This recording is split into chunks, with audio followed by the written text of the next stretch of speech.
चलो स्टूडेंट्स, कल अपन लोगों ने लास्ट क्लास में देखा था फूड एंड ह्यूमन हेल्थ को, कल स्टार्ट किया था फर्स्ट चैप्टर को।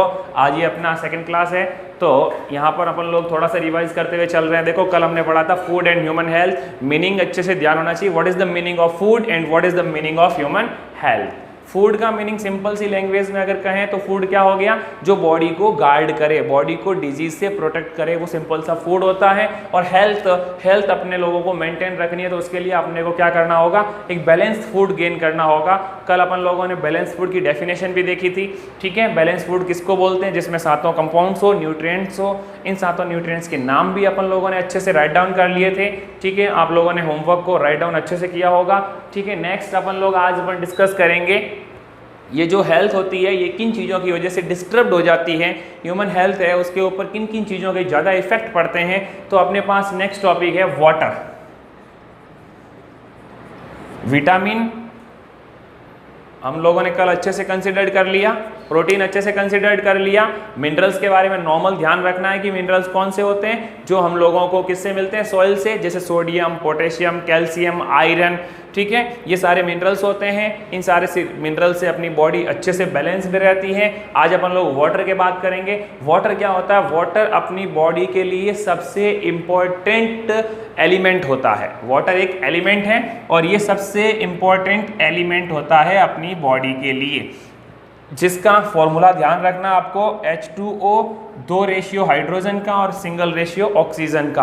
हाइड्रोजन और ऑक्सीजन मिलकर के क्या बनाते हैं, वाटर। और ये बॉडी का टेम्परेचर मेंटेन करने के लिए काम आता है, यानी बॉडी का टेम्परेचर इसके द्वारा मेंटेन किया जाता है। क्लियर है, सिंपल सा। अब देखना वाटर क्या होता है, इसका रोल क्या है। तो वाटर भी देखो अलग अलग टाइप का होता है। अपन लोग जो पीने के लिए वाटर यूज करते हैं वो फिल्टर वाटर आता है अपने पास। अपने घरों में जो भी नल आते हैं उनके अंदर क्या होता है, नहर का पानी फिल्टर करके अपन लोगों को भेजते हैं। अब उस वाटर में कई तरह की इम्प्योरिटीज होती है, तो अपने को प्रॉपर्टीज ध्यान रखनी है प्योर वाटर की और इम्प्योर वाटर की, ठीक है। प्योर वाटर और इम्प्योर वाटर की प्रॉपर्टीज अपन लोगों को ध्यान रखनी है। जो प्योर वाटर होता है उसमें और इम्प्योर वाटर में क्या डिफरेंट रहेगा, ठीक है। तो अपन लोगों को ये चीज़ कंसिडर करनी है, प्योर और इम्प्योर की प्रॉपर्टी के बारे में आप लोगों को कंसिडर करना है, ठीक है। तो देखो प्योर वाटर क्या होता है, यानी प्योर का मतलब, अब सिंपल सी फर्स्ट चीज़, आंखों से देखने पर, आई साइड से अपन लोग जब भी विजिबल करें तो उस वाटर के अंदर डस्ट के पार्टिकल नहीं होने चाहिए, डस्ट पार्टिकल्स नहीं होने चाहिए। सिंपल से जब हम लोग वाटर को ड्रिंक करते हैं तो ये चीज़ तो कंपलसरी देखते ही हैं कि आंखों से देखते हैं कि आई विजिबल पार्टिकल्स उसमें नहीं होने चाहिए। फर्स्ट प्रॉपर्टी है इसकी। सेकंड प्रॉपर्टी होती है कि इसमें ऑक्सीजन का अमाउंट होता है, ऑक्सीजन का जो रेशियो होता है वो प्रॉपर होना चाहिए। ऑक्सीजन का अमाउंट अच्छा होना चाहिए, कितना परसेंटेज, 2:1 के अंदर ऑक्सीजन अच्छे से मेल्ट होनी चाहिए, घुली हुई होनी चाहिए, ठीक है। थर्ड चीज़ होती है कि इसमें बैक्टीरियाज वगैरह नहीं होना चाहिए, यानी इसको फिल्टर किया हुआ होना चाहिए, इसमें बैक्टीरिया वगैरह नहीं होने चाहिए, ठीक है। तो ये सिंपल सी प्रॉपर्टीज होती है वाटर की कि प्योर वाटर क्या होता है, इम्प्योर वाटर क्या होता है। तो प्योर वाटर के अंदर डस्ट पार्टिकल्स नहीं होने चाहिए, आई साइड से विजिबल डस्ट नहीं होनी चाहिए, कचरा नहीं होना चाहिए, ऑक्सीजन का रेशियो प्रॉपर होना चाहिए, और ऑक्सीजन के रेशियो के बाद में इस वाटर के अंदर बैक्टीरियाज वगैरह नहीं होना चाहिए। इसको बॉयल करके भी आप लोग क्या कर सकते हो, प्योर कर सकते हो, ठीक है। कैल्शियम एंड मैग्नीशियम की इम्प्योरिटीज नहीं होनी चाहिए। ये आयंस होते हैं कैल्शियम और मैग्नीशियम, इनकी इम्प्योरिटीज इसमें नहीं होनी चाहिए, जिसको हार्ड वाटर बोलते हैं अपन लोग, खारा पानी, सॉल्टी वाटर, उसमें कैल्शियम मैग्नीशियम ज़्यादा होते हैं, वो अपन लोग प्योर वाटर के अंदर कंसीडर नहीं करते। अब इम्प्योर वाटर की प्रॉपर्टी इसकी उल्टी हो जाएगी। इम्प्योर का मतलब जिसमें क्या हो, डस्ट पार्टिकल्स विजिबल हो, ऑक्सीजन का प्रॉपर रेशियो नहीं हो, ठीक है, कैल्शियम मैग्नीशियम की इम्प्योरिटीज हो, ये हो जाएगी इम्प्योर वाटर की प्रॉपर्टीज। अच्छे से ध्यान रह जाएगा। What is the meaning, difference between pure water and impure water properties. Pure water का मतलब ऐसा वाटर जिसके अंदर क्या हो, वाटर के अंदर ऑक्सीजन का रेशियो प्रॉपर हो। सेकंड चीज़, उसमें डस्ट पार्टिकल्स नहीं हो, कैल्शियम मैग्नीशियम आयन की इम्प्योरिटीज नहीं हो, ठीक है। ये हो जाएगी प्योर वाटर की प्रॉपर्टी। ये होता है ड्रिंकिंग वाटर। प्योर वाटर को सिंपल से अपन लोग क्या बोलते हैं, ड्रिंकिंग वाटर, जिसको अपन लोग क्या कर सकते हैं, आसानी से ड्रिंक कर सकते हैं, पी सकते हैं। इस वाटर को अपन लोग बोलते हैं ड्रिंकिंग वाटर, और ये प्योर वाटर की प्रॉपर्टी है, ठीक है। नेक्स्ट, इम्प्योर की इसकी जस्ट अपोजिट प्रॉपर्टीज हो जाएगी। तो ध्यान रखना, प्रॉपर्टीज ऑफ वाटर, प्योर और इम्प्योर। अब वाटर है क्या, ये मैंने आपको स्टार्टिंग में कंसिडर कर दिया। वाटर हाइड्रोजन और ऑक्सीजन का मिक्सअप एक एलिमेंट है जिसमें हाइड्रोजन और ऑक्सीजन का रेशियो रहता है, ठीक है। एलिमेंट से मिलकर बनता है, ये हाइड्रोजन के एलिमेंट और ऑक्सीजन के एलिमेंट से मिलकर के बनता है। इसको मॉलिक्यूल्स के रूप में भी अपन लोग काउंट करते हैं। मॉलिक्यूल्स क्या होता है, ग्रुप ऑफ एलिमेंट्स, ठीक है, या ग्रुप ऑफ एटम्स भी अपन लोग बोल सकते हैं मॉलिक्यूल्स को, ठीक है। यहाँ तक क्लियर रह जाएगा आप लोगों को सिंपल सा। नेक्स्ट अपन लोग बात करते हैं यहाँ पे कि वाटर जो है वो पॉल्यूशन कैसे होता है, इस पे इफेक्ट क्या पड़ते हैं। तो देखो, जब वाटर ज़्यादा ओपन लैंड के अंदर रहता है तो वहाँ पे खूब सारी चीज़ें उसके अंदर मेल्ट होती है, फिर वहाँ से उसको क्या करते हैं, फिल्टर करने के लिए भेजा जाता है।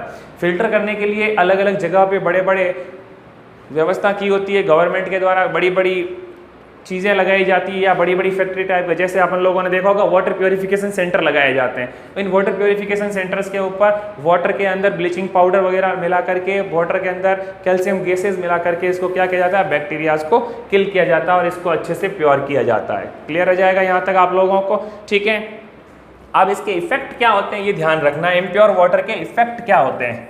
अब इम्प्योर वाटर की वजह से खूब सारी डिजीज फैल जाती है, ठीक है, जैसे ड्रैगनकुलस। ड्रैगनकुलस एक डिजीज है जो राजस्थान के अंदर बहुत फेमस हुई थी 1990 के लगा करके 200 तक, ठीक है, 1990 से लगा करके 2000 के बीच में एक डिजीज फेमस हुई थी, ठीक है, जिसका हम लोग बोलते हैं क्या, ड्रैगनकुलोसिस। और इसका एक पैथोजन होता है ड्रैगनकुलस मेडिनोसिस। नाम ध्यान रखना है, ड्रैगनकुलोसिस का क्या होता है, ड्रैगनकुलस मेडिनोसिस, ठीक है। इस डिजीज से खूब सारे लोग मरे थे उस समय, तो ये बीमारी बहुत फेमस हुई थी। लेकिन बाद में वाटर के अंदर प्योरीफाई किया गया, वाटर को अच्छे से रिफाइंड किया गया, तब पता चला कि इसके अंदर बैक्टीरियाज क्या हो जाते हैं, प्योर वाटर में पनपते हैं। फिर इसको बॉयल करना बोला गया कि कभी भी आप लोग वाटर यूज करते हो तो क्या करो, उसको बॉयल करके यूज करो, ठीक है। नेक्स्ट अपन लोग बात करते हैं अब इसके अलावा, वाटर के अलावा हमारी बॉडी पर किन किन चीज़ों के इफेक्ट पड़ते हैं, ठीक है। तो आप लोग जानते हो वाटर प्योर होना चाहिए सबसे पहले, फिर फूड है वो फूड अच्छे से बैलेंस्ड होना चाहिए। फूड के लिए मैंने कल आपको बता दिया था, वाटर के लिए अभी पता चल गया वाटर की, प्योर वाटर की प्रॉपर्टीज क्या है। नेक्स्ट होता है कुछ ड्रग्स होती है जिनकी वजह से भी ह्यूमन हेल्थ क्या हो जाती है, इफेक्टिव हो जाती है। तो देखो ड्रग्स के अंदर अगर अपन लोग बात करें तो सबसे छोटी सी छोटी बात करें सबसे पहले, तो देखो सिंपल सा, जैसे गुटखा है,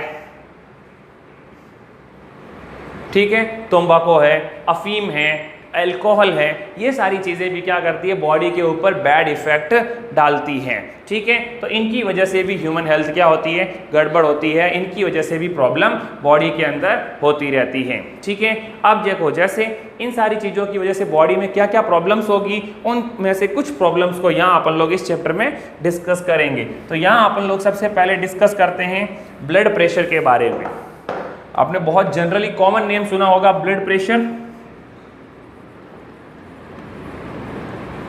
ब्लड प्रेशर होता है जिसको अपन लोग शॉर्ट में बोलते हैं बीपी, ठीक है। बीपी चेकअप करवाते हैं, कोई भी छोटा मोटा बीमारी होता है तो भी अपन लोग डॉक्टर के पास जाते हैं तो बोलते हैं कि बीपी चेक कर लो। अब बीपी के अंदर दो चीज़ें होती है, एक सिस्टोलिक और एक डायस्टोलिक, ठीक है। और बीपी को मेजरमेंट करने वाले एप्टेटर्स को आप लोग क्या बोलते हो, बीपी को मेजरमेंट करने वाले एप्टेटर्स को बोलते हैं स्फाइग्नोमैनोमीटर, ठीक है। नाम ध्यान रखना, स्फाइग्नोमैनोमीटर से बीपी को मेजरमेंट करते हैं, जिससे डॉक्टर यहाँ पे बीपी आपकी मेजर करते समय लगाता है, ठीक है। और इसके अंदर दो चीजें होती है, एक सिस्टोलिक एक डायस्टोलिक। एक ऊपर की साइड में लेवल बना होता है, एक नीचे की साइड में। ऊपर वाले को बोलते हैं सिस्टोलिक, ठीक है, और नीचे वाले को बोलते हैं डायस्टोलिक, डायस्टोलिक, ठीक है। सिस्टोलिक और डायस्टोलिक दो लेवल होते हैं। सिस्टोलिक का लेवल होता है वो सिंपल सा, एक प्रॉपर रेशियो अगर बात करें तो उसका प्रॉपर रेशियो होता है 120 के आसपास, और डायस्टोलिक का होता है 80 के आसपास। यानी जिस बंदे की बीपी है वो 80 से 120 के बीच में वेरी करती है। जिसका सिस्टोलिक 120 के आसपास और डायस्टोलिक 80 के आसपास रहता है, उसकी बीपी क्या रहती है, नॉर्मल बीपी मानी जाती है। अब जैसे ही ये सिस्टोलिक और डायस्टोलिक नीचे आकर के 100 से 60 पर चला जाता है तो ये बीपी लो हो गई, ठीक है, ये लो बीपी हो गई। और हाई बीपी के लिए क्या होता है, हाई बीपी के लिए ये जैसे ही 150 पे चला जाएगा, जो भी सिस्टोलिक है, सिस्टोलिक का वैल्यू कहाँ चला जाए, 150 पे, तो सिस्टोलिक का वैल्यू 150 पे जाने के बाद में ये हाई बीपी में कंसिडर्ड होगा, और डायस्टोलिक है वो 60 के आसपास जाने पे होगा, लेकिन आजकल के जो खान पान है उसकी वजह से बीपी नॉर्मल थोड़ा सा हाई रहता है, तो 120 की जगह 130 130 भी आजकल अपन लोग क्या करते हैं मेजरमेंट करते हैं, और 80 की जगह 90 भी क्या होती है इक्वल रहती है। तो ध्यान रखना है बीपी का जो मेजरमेंट होता है वो कहाँ होना चाहिए, 80 से लगा करके 90 तक नीचे की साइड में, और हाई के अंदर अगर बात करें तो 120 से लगाकर कहाँ होता है 130 के बीच में। ठीक है, तो ये हाई होती है और ये लो होता है, हाई पॉइंट और लो पॉइंट, इसको बोलते हैं सिस्टोलिक, इसको बोलते हैं डायस्टोलिक। किससे मेजरमेंट करते हैं, स्फाइग्नोमैनोमीटर से, जिससे अपन लोग ब्लड प्रेशर को मेजर करते हैं, उस एप्टेटर का नाम होता है स्फाइग्नोमैनोमीटर। ठीक है, अब देखो सिंपल से जब बीपी लो होता है तो नमक ज़्यादा यूज़ करते हैं, ठीक है, और शुगर कम यूज़ करते हैं, और जब बीपी हाई होता है तो क्या करते हैं शुगर का थोड़ा यूज़ ज़्यादा किया जाता है। तो सिंपल सा ध्यान रखना ब्लड प्रेशर होता क्या है। अब ब्लड का जो प्रेशर आर्टरीज और वीन्स के ऊपर लगाया जाता है, जो ब्लड हमारी बॉडी के अंदर चल रहा है उस ब्लड के अंदर आर्टरीज और जो वीन्स होती है, इन आर्टरीज और वीन्स के ऊपर ब्लड का जो प्रेशर लगाया जाता है उस प्रेशर को क्या बोलते हैं अपन लोग, ब्लड प्रेशर बोलते हैं, बीपी बोलते हैं। ठीक है, तो सिंपल सा ध्यान रखना है कि ब्लड की आर्टरीज और वीन्स के ऊपर जो प्रेशर लगाया जाएगा उस प्रेशर को अपन लोग क्या बोलते हैं, हाई बीपी और लो बीपी। ठीक है, अब देखो ब्लड प्रेशर मैक्सिमम आर्टरीज के ऊपर मापा जाता है। ठीक है, ब्लड जिस रेट से चल रहा है अपनी आर्टरीज और वीन्स के अंदर, उस आर्टरीज और वीन्स के ब्लड का जो चल रहा है उसको अपन लोग क्या बोलते हैं, बीपी बोलते हैं। हाई का मतलब यानी कि ये 120 के आसपास चला जाए तो ये नॉर्मल है, और 120 से 150 के बीच में वेरी करे तो ये हाई ब्लड प्रेशर है। लो के अंदर 80 से 60 तक ये वेरी करे तो ये क्या हो जाएगा, लो ब्लड प्रेशर हो जाएगा। क्लियर है, सिंपल सा समझ में आ जाएगा ना। हाई ब्लड प्रेशर किसको बोलते हैं और लो ब्लड प्रेशर किसको बोलते हैं, और नॉर्मली ब्लड प्रेशर किसको बोलते हैं। ब्लड प्रेशर का मतलब ब्लड का जो प्रेशर है उसको ब्लड प्रेशर बोलते हैं। किस पे लगता है, आर्टरीज और वीन्स के ऊपर। ठीक है, नेक्स्ट होता है हमारे पास में ओबेसिटी। ओबेसिटी का मतलब होता है मोटापा। ठीक है, तो सिंपल सा जो आदमी ज्यादा खाना खाता है, ठीक है, या फिर फैट का सेवन ज्यादा करता है, उसे ज्यादातर ओबेसिटी का शिकार होना पड़ता है। ओबेसिटी की वजह से खूब सारी बीमारियां ऑटोमेटिक बॉडी के अंदर आ जाती है, और इसके लिए सबसे बैड सोर्सेस बात करें तो फास्ट फूड होता है। ठीक है, फास्ट फूड का मतलब जो जल्दी बनता है। ठीक है, और फास्ट फूड का हिंदी में नाम होता है कचरा खाना। ठीक है, लेकिन इसको अपन लोग क्या बोलते हैं, फास्ट फूड। फास्ट का मतलब जल्दी बन गया, अब जल्दी तो कचरा ही बनता है।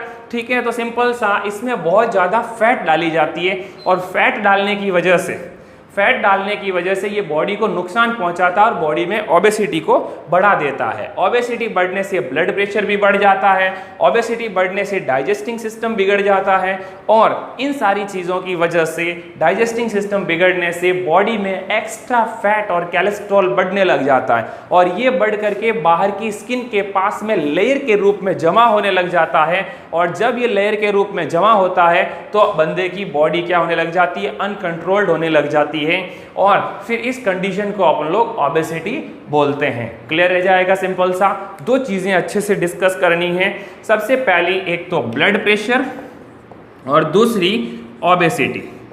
ठीक है, ब्लड प्रेशर होता है वो होता है आर्टरीज और वीन्स के ऊपर ब्लड के द्वारा लगाया गया प्रेशर। आर्टरीज और वीन्स के ऊपर ब्लड के द्वारा लगाया गया प्रेशर क्या कहलाता है, ब्लड प्रेशर कहलाता है। ठीक है, सबसे पहले ब्लड प्रेशर है ये घोड़ों के अंदर मापा गया था, हॉर्सेस के अंदर मापा गया था। ठीक है, नेक्स्ट होता है ओबेसिटी। ओबेसिटी क्या होता है, यानी बॉडी के अंदर जब एक्स्ट्रा फैट जमा हो जाए, कोलेस्ट्रॉल की मात्रा बढ़ जाए, तो उस कंडीशन को अपन लोग क्या बोलते हैं, ओबेसिटी बोलते हैं। क्लियर हो जाएगा, सिंपल सा ध्यान रह जाएगा आप लोगों को।